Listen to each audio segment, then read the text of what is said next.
Hoy vamos a centrar el tercer seminario dentro del grupo de investigación de cultura, subjetivación política, temas narrativas, y dentro de ahí se encuadra el proyecto de innovación y desarrollo que estamos desarrollando sobre procesos comunitarios, el libro y su difusión, también el papel del libro en la subjetivación política, etc. Tiene un proyecto así con un nombre muy extenso, pero bueno. Son los proyectos que se encuadran dentro de los semanarios de la Comunidad de Madrid para jóvenes lectores, que llevamos Carlos, yo y luego también con el resto de compañeras, Pablo, Diego, David, Marta, estamos todas en el equipo, y Patricia. ¿Vale? Entonces falta Juan Ignacio, de gente que esté dentro del proyecto, y no creo que se me quede más nadie fuera, no, Juan Ignacio solamente no. Así que bueno, ¿en qué nos vamos a centrar hoy? Hoy nos vamos a centrar en la subjetivación política, participación comunitaria, y va a ser gran parte, pero no toda, base de la ponencia que Diego y yo hicimos el sábado pasado para las CUP en Cataluña. Lo que pasa es que para las CUP es verdad que sí abordamos mucho más el papel del partido, que en este caso vamos a hablar, pero no va a ser un aspecto tan central como el sábado pasado, sino más centrarnos en participación comunitaria y subjetivación política. Entonces,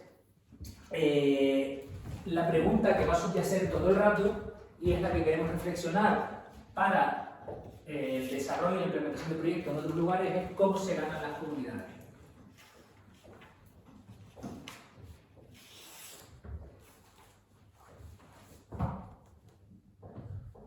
El proyecto está encuadrado para las personas que vienen por primera vez. Estamos desarrollando un proyecto de edición de materiales críticos, Yodirin, Liz Vogel, posiblemente Peter Thomas, y todos esos materiales están saliendo con planes formativos a nivel estatal en diferentes ciudades. Estamos trabajando en Murcia, en Madrid, que algunas de aquí creo que si no están, por lo menos que lo sepan, que vamos a sacar un curso gratuito que arrancamos el 8 de octubre, Zaragoza, Barcelona, y la posibilidad de implementarlo también en Las Palmas, y la posibilidad de implementarlo en algunas ciudades más, pero estamos todavía en negociación, porque han escrito de Baracaldo y de Extremadura, pero tranquilidad con eso. Entonces, ¿en qué nos vamos a centrar hoy? Sobre todo, cuando hablamos de comunidades, le podemos echar un vistazo a la comunidad desde el punto de vista de una comunidad como un campo social, si estuviéramos abordándolo en una teoría más burguesiana, o como un mundo social,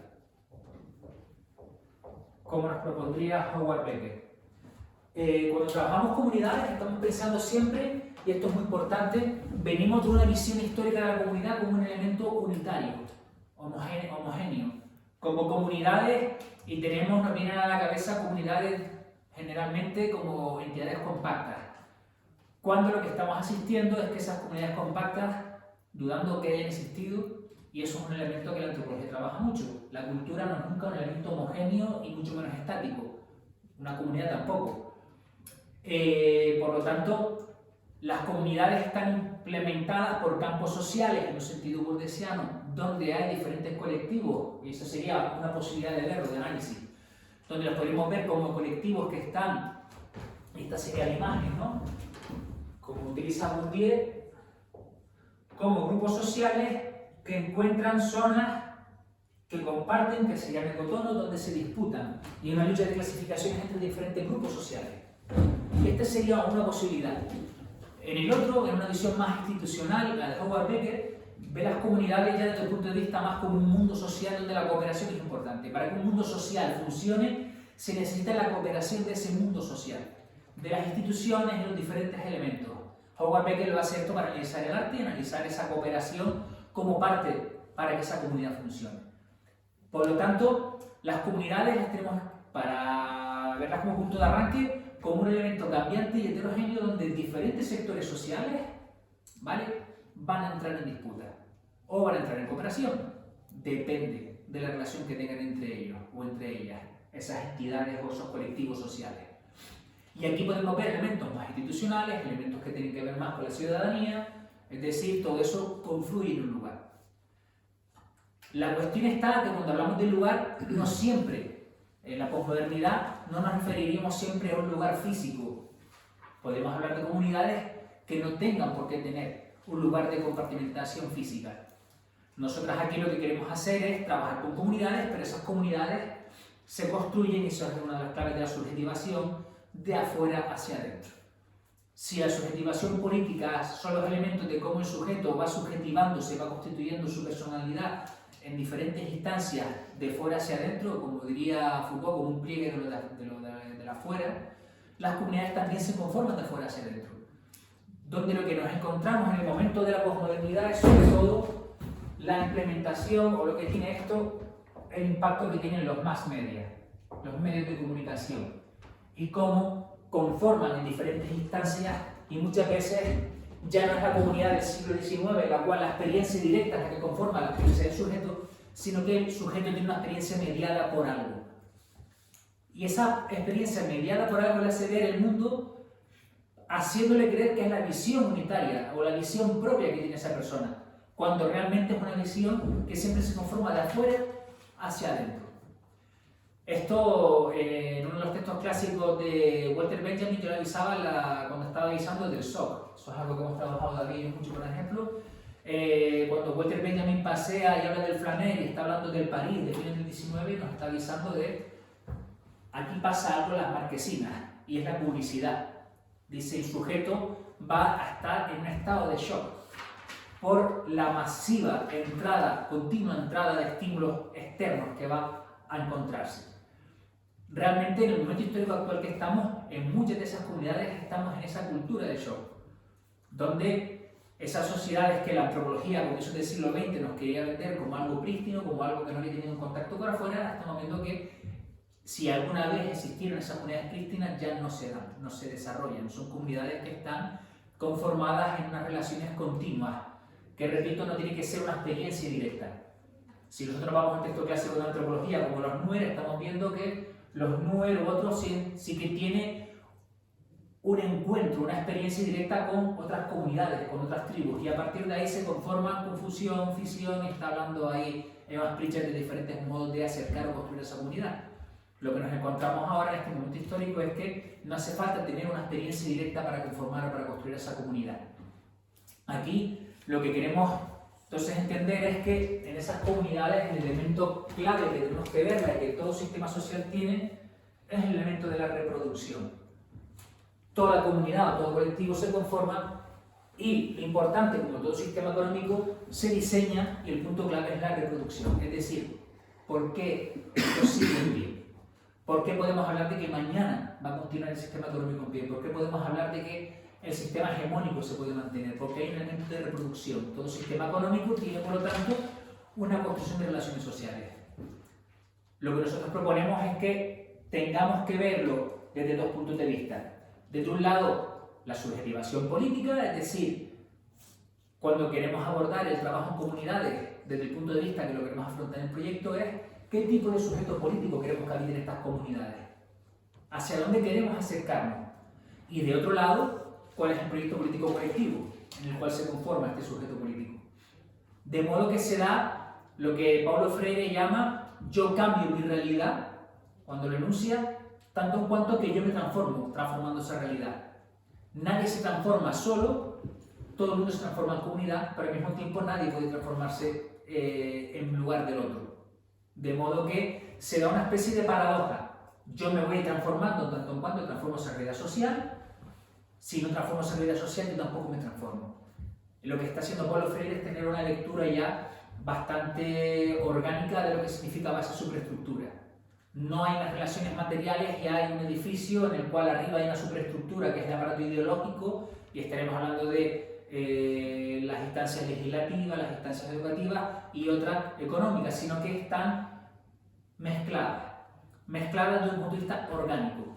Y ahí siempre se da un continuo movimiento que, cuando Diego y yo escribíamos en la Larga Revolución, estábamos continuamente rescatando la idea de residual, dominante y emergente en Raymond Williams. Es decir, continuamente se está conformando una bola en la cual hay elementos residuales sociales que pueden ser dominantes en otro momento histórico, al igual que en otros momentos que lo dominante puede pasar a ser residual, y pueden incluso coexistir, si miramos una sesión más burdesiana, en un punto de vista de que hay elementos que pueden llegar a coexistir y hay otros que no coexisten porque son antagónicos, de modo que se van a entender desde un punto de vista, como la denunciaría Gramsci, como una correlación de fuerzas. Toda comunidad se mueve y se va a mover en ese elemento de correlación de fuerzas, donde hay momentos históricos en los cuales la correlación de fuerzas es mucho más hegemónica y hay momentos históricos en los cuales esa correlación de fuerzas es mucho más visible y se disputa la hegemonía. Lo que nosotros pretendemos es apoyar este elemento de movimiento histórico. ¿Cómo podemos apoyar, cómo podemos introducir elementos para que esa subjetivación política como proyecto de prácticas pueda tener una posibilidad de cambio? Y aquí es muy importante, y es que por mucha fuerza que hagamos desde un lado hegemónico o por mucho que lo hagamos desde un lado, buenas, tranquila, desde lo mucho que lo hagamos desde un lado de la subalternidad, ese proceso nunca está dado de antemano. Ese proceso siempre va a estar en disputa, y que hayamos llegado a este momento histórico, a este tipo de sociedades o a este tipo de comunidades en plural, no quiere decir que tenga una determinación lineal histórica.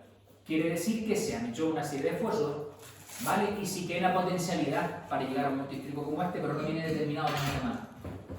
Esa disputa está siempre, como diría Stuart Hall, rescatando a Marx, en estado de abierto. ¿Qué quiere decir? Que puede cambiar. Y ese es el elemento clave.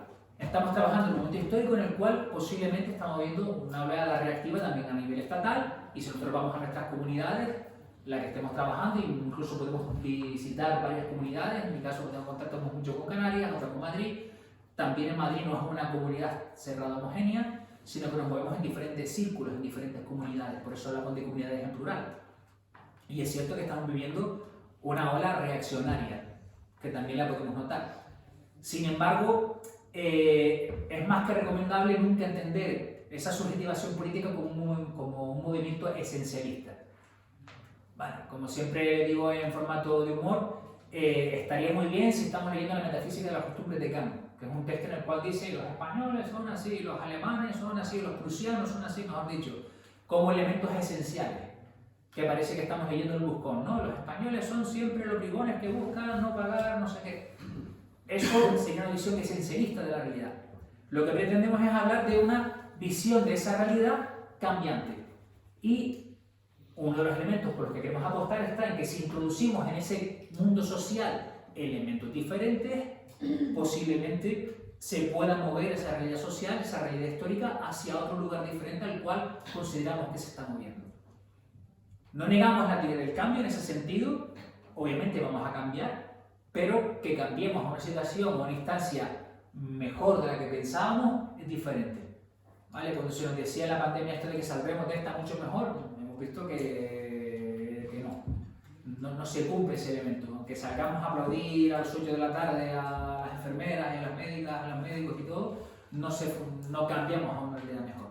Entonces, ¿por qué no se cambia a una realidad mejor? Porque no incidimos socialmente. No incidimos socialmente en que pasen cosas diferentes. Vivimos en un momento en el cual seguimos con una realidad mediada por las redes, por unas ciudades construidas para el transporte de mercancías, no para que las personas la habiten. Si nos fijamos por el centro de Madrid, vemos que continuamente son ciudades hechas para el flujo, pero no tanto para el flujo de personas que la habitan. Tú puedes transitar ese flujo, pero siempre y cuando que vayas al consumo. Lo que pretendemos es sacar elementos diferentes dentro de ahí. Este contexto se empieza a desarrollar sobre todo a partir de la década de los 80 del siglo XX, que es el momento en el cual, de un lado Ronald Reagan, de otro lado Margaret Thatcher, de otro lado Juan Pablo II, tenemos una trilogía ahí bastante grotesca, que mueve lo que es las políticas neoliberales. Y las políticas neoliberales funcionan en tanto en cuanto que se atomiza, una búsqueda de atomización del sujeto. Ahí está la frase histórica de Margaret Thatcher de yo no estoy viendo comunidades, yo estoy viendo a individuos, o estoy viendo a familias compuestas por individuos. Cuando Margaret Thatcher está haciendo este tipo de afirmaciones, está diciendo el tipo de sociedad en la que quiere plantear. Y eso es un proceso histórico que se va construyendo con la retirada del estado del bienestar y, sobre todo, cuando ese estado del bienestar se está retirando, lo está asumiendo la comunidad en algunos lugares. El siguiente paso es destruir esos elementos, esos lazos comunitarios. Y eso es lo que denota resultado a partir de los 80, ese largo ciclo. Esto Stuart Hall lo he trabajado de un modo, yo creo que bastante coherente en 2 libros. El primero que trabaja sobre el asalto, el mugging, donde está viendo que Margaret Thatcher no llega al poder en el 79 y comienza a hacer políticas neoliberales. Ha habido una preparación previa. Entonces empieza a narrar cómo se construye el pánico moral del asalto. Y ese pánico moral es una construcción histórica, que se construye desde el aumento de policía en la calle, el anuncio de la prensa y la televisión sobre comunidades negras, y se pone el foco en eso, en chavales, en comunidades de color negro. Se necesita, se pide un aumento de la securitización